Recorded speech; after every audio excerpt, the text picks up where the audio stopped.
Terima kasih Anda masih setia bersama kami di Fakta 62.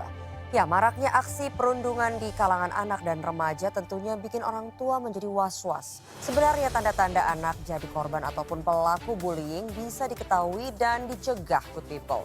Apa dan bagaimana? Kita kepo bersama agen Fakta Pak Kepo.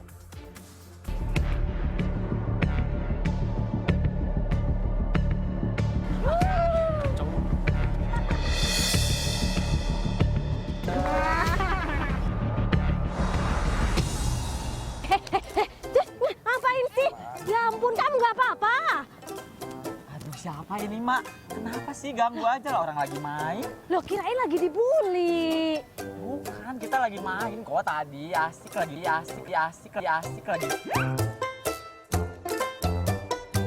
Oh alah, Mak kira lagi dibully. Ini loh soalnya ini banyak banget kasus perundungan, bully di mana-mana. Aduh, Mak jadi pusing. Ini kalau misalkan nih anak Mak jadi korban bully nih atau malah jadi pelaku bully, Mak mesti gimana?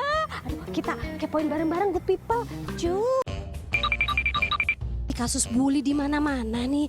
Khawatir nggak sih kalau dedeknya nih jadi korban? Khawatir banget. Karena anak saya pernah.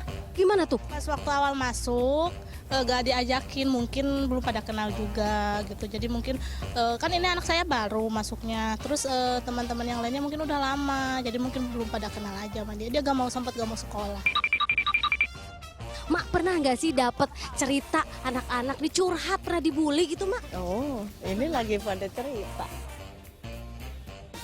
Bulinya kayak gimana, Mak? Ya biasalah kalau anak-anak kan suka biasanya fisik ya. Hitam, jelek kan kayak gitu-gitu kan udah termasuk juga kan, kita harus waspada.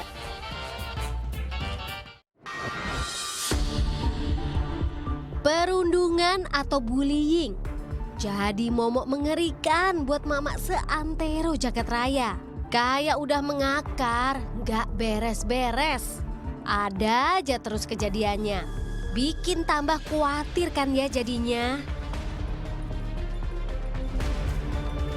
Kasusnya, Mak bisa bilang makin kesini juga makin ngeri-ngeri. Bahkan tragis. Ada yang sampai berujung kematian. Juga miris. Pelaku maupun korban gak sedikit masih bocil. Kayak yang di Lombok awal Maret ini misalnya. Seorang siswi dibully sama teman-temannya sendiri. Direkam lagi. Banyak nih yang begini. Nah, di kasus ini awalnya apa coba? Saling ejek di media sosial. Ngomongin ini dari data Komisi Perlindungan Anak Indonesia tahun 2022. Ada 226 laporan kasus kekerasan fisik dan psikis. Termasuk 18 bullying di dunia maya. Faktanya juga, kasus perundungan tercatat makin meningkat, 30 hingga 60 kasus tiap tahunnya. Dan Indonesia memiliki persentase tinggi terkait kekerasan anak. Duh,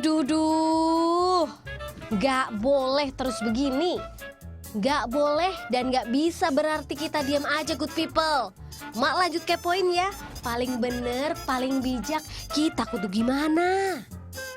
Mak tuh kepo nih, bully tuh apa sih? Terus macam-macamnya nih apa yang termasuk tindakan bully? Takutnya nih nggak pada sadar pas ngelakuin. Bullying itu adalah tindakan yang dilakukan oleh satu orang atau sekelompok orang berupa kekerasan. Bully secara verbal, ucapan, omongan, kemudian secara fisik, termasuk dipukulin. Waduh. Itu juga bully. Kemudian secara sosial dijauhin rame-rame. Oh, diajak musuhin itu. Diajak musuhin yuk dia gitu. Satu lagi adalah cyberbullying lewat medsos.